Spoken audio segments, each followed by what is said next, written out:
Hey, you all remember Goosebumps, right? No. Oh, okay.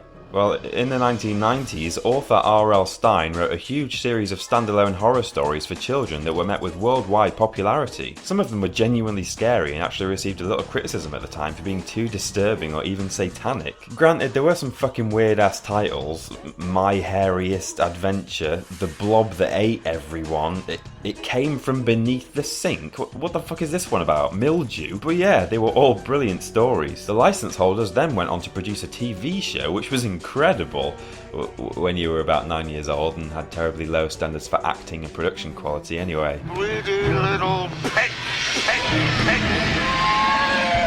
Yep, this whole franchise is a goldmine. Books, TV shows, lunch boxes, toys. But my number one favourite thing to come out of the Goosebumps brand, ladies and gentlemen, Goosebumps Escape from Horrorland. Just watch.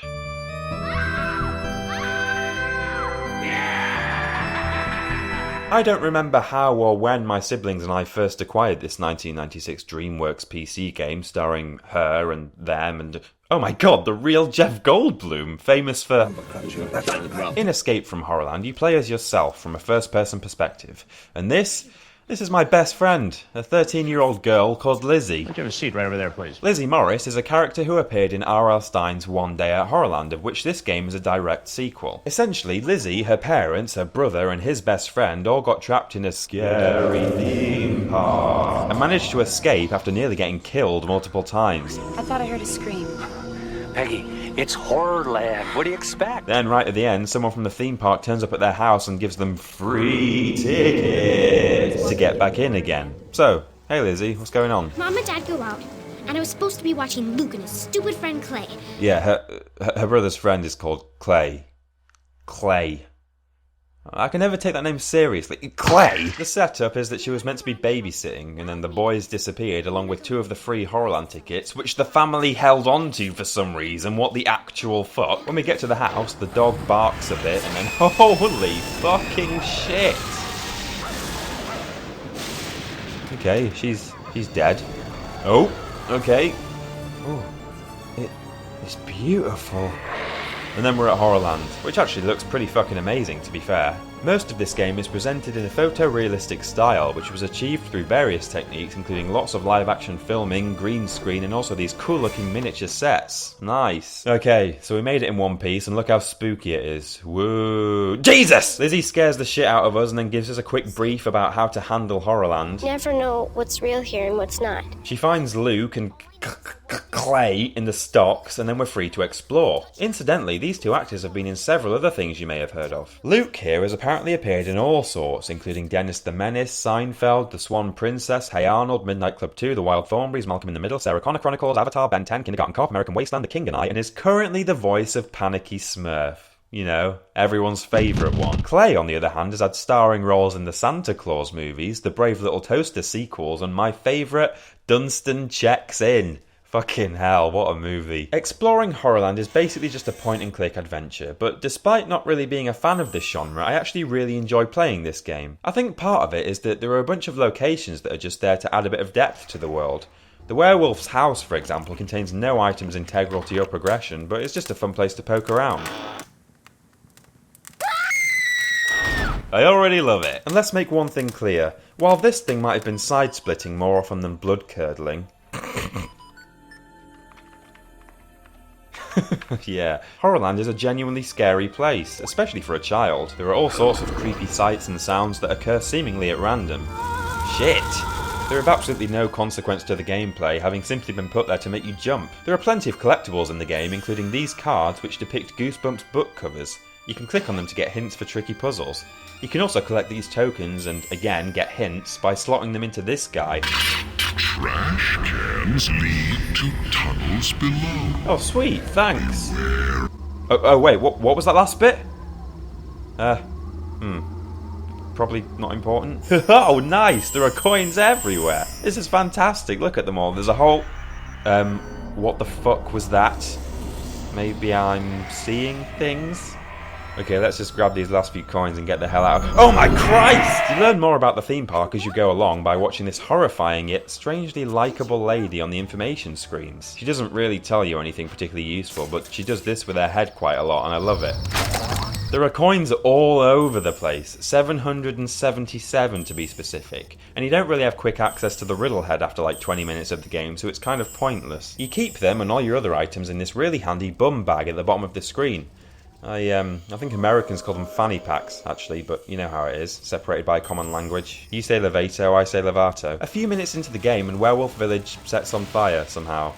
I mean, I'm looking at this woman. She's an accident waiting to happen. Lizzie leaps through the fire to save the boys and then just leaves us here, twiddling these knobs to try and douse the flames, receiving subtle hints from this worm, caterpillar. I don't know what he is, but when you get it right, he says, which is one of the best delivered lines in the whole game. Mind you, that's not saying much. That's where he gets all of his mummy. We're trying to put these bandages on me. But when we get there, the kids are all gone.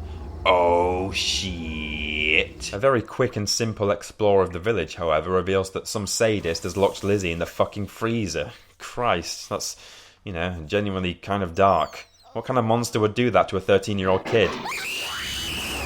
Okay, well, I guess that kind. Lizzie makes an interesting point in this scene, actually. That was no guy in a costume. Actually, yes it was, darling, and look how fucking amazing it is. Seriously, this is fantastic stuff. Look at what they were able to produce as a result. These shots are amazing. Better yet, Lizzie goes missing again shortly after this chase segment, so I no longer have to put up with this kind of negativity. I have a really bad feeling about this. At this point, the game really opens up and a pretty large section of Horrorland is free for you to explore.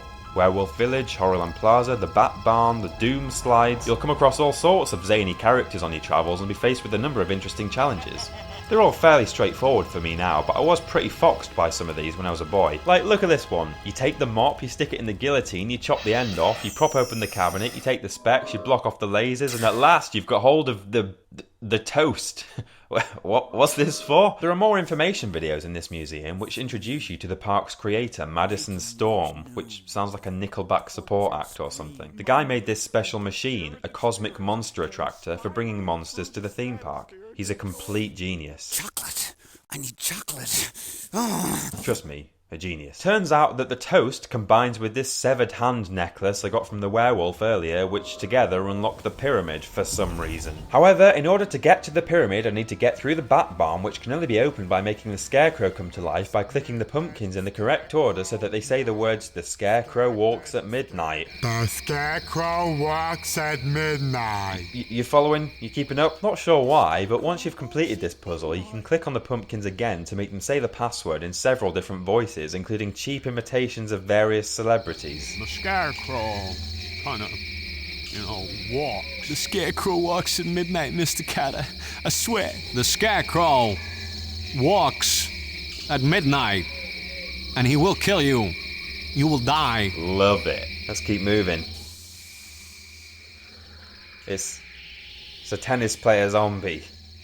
Why? Don't question it. Madison Storm knows best. Who stole all my chocolate? A true genius. The pyramid contains a nice subtle nod towards Indiana Jones, but the puzzles are insultingly tedious for kids and adults alike. By the time you get through here, rescue Luke from a sarcophagus and listen to him stumble over his script in a way that I refuse to accept from the voice behind Panicky Smurf. It's about time somebody got me out of there. You've been well and truly lulled into a false sense of security and tedium, and the tension is all but gone. But then you head into this small crawl space and...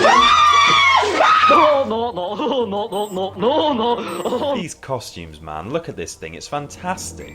It's kind of a letdown though that this is so good looking, but then some of the scenery looks like it's come straight off a Sega Mega Drive. And then check out this embarrassment.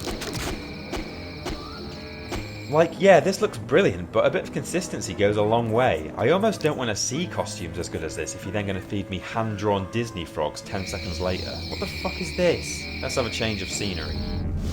Now we're talking. Look at this place. So much atmosphere. There's lightning and bats and gothic buildings and plenty of spooky Igor-style science going on. Like, look over here. You know who that is? It's Lizzie. She's been turned into that caterpillar that says... and she needs help changing back. Lol. It's kind of a cool challenge, actually. You can turn her into a bunch of different things depending on which chemicals you use. What's going on? You know how Dad likes to call you Pumpkin? They've really put in the effort to fill this game with extra content. If you noted down the werewolf's pin code from earlier, you can play this wireframe tank game on the ATM. If you smack our old friend the firefighting caterpillar on the head with this hammer... literally seconds of fun. Meanwhile, Lizzie and Luke borrow the ring I got from the mummy and perform some kind of ceremony on it. By the time they give it back to me, it's not really much different, except it's kind of flashy. If anyone attacks us, we can blink them to death. How is this going to help me find Clay, and also Lizzie and Luke's parents, who it turns out are here as well? We don't even know where they are. We're wondering maybe if they were in the castle. You could almost count on it! Okay, so that's the next stop. Dracula's castle. Looks amazing. Guess what? Clay's here, in a cooker. Can't open it without a special handle that we need to get from the man himself. Then the game gets weird. Lizzie somehow knows that the shiny ring can hypnotise people. It's never done that previously in the game, but for some reason she knows about this shit or something. I don't know. So what do you do if you've got a hypnotic ring? You follow the Countess to her bedroom and steal her cloak. Whatever. There's a bit of argy-bargy for a minute or two. Nothing I can't handle.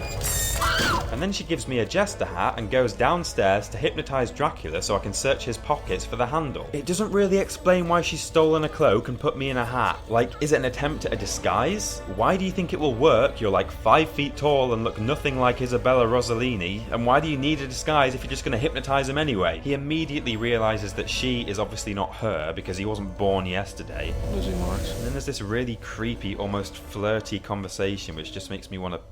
Ugh. You're not gonna dance.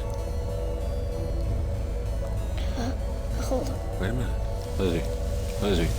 Jesus, thank Christ for that. Things stay in pretty weird territory for a while yet though, because she chooses to dance with him anyway, even though he's hypnotised.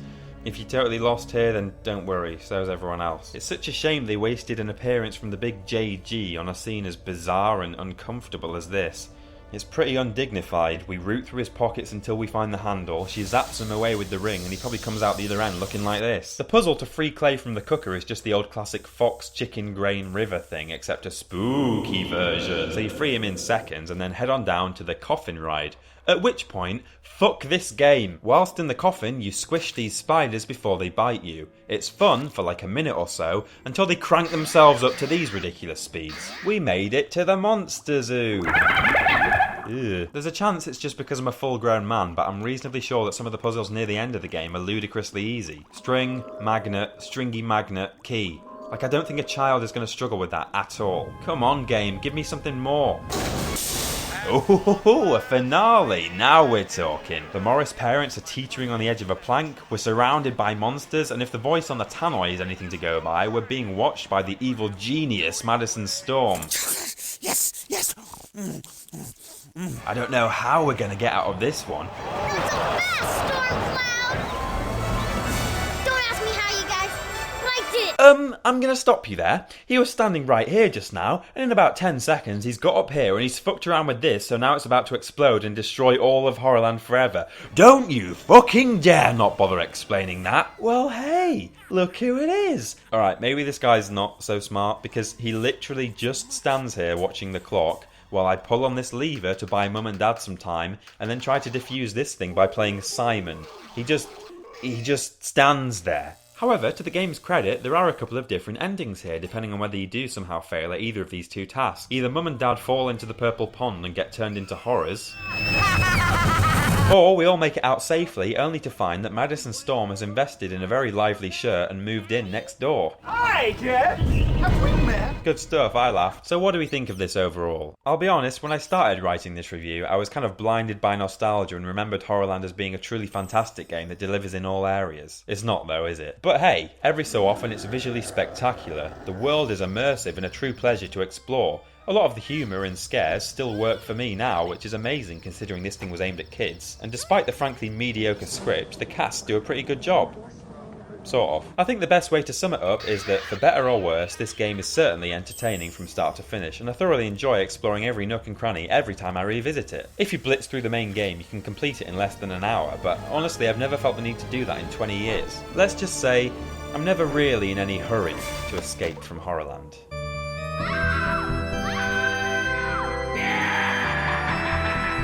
Look at that. It's a whole playlist of reviews. Click on it if you like. If you like this one, you'll enjoy them, I reckon. So, you know, maybe check them out. Thanks. I love you.